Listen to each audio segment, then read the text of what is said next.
Welcome to Fresa Technologies YouTube channel. In this video, we are going to see how to view the IRN not generated voucher list under My Reports in the Fresa application.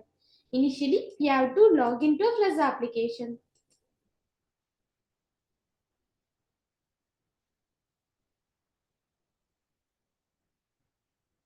After your successful login, this is how your dashboard looks. Now, go to the My Reports module.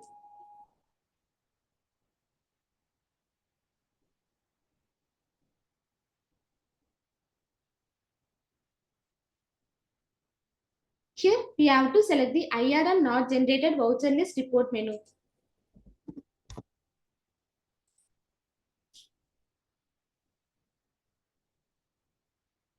On this page, we have to enter the date range details in the from date and to date columns.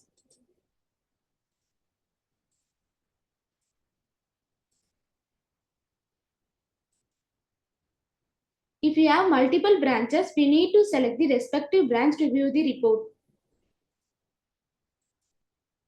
Then we have to click the submit button.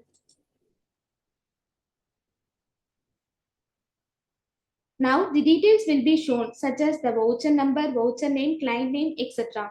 If you need to download this report, just click the download button. This report will be downloaded in an Excel format. This is how to view the IRN not generated voucher list under My Reports in the Fresa application. Thanks for watching.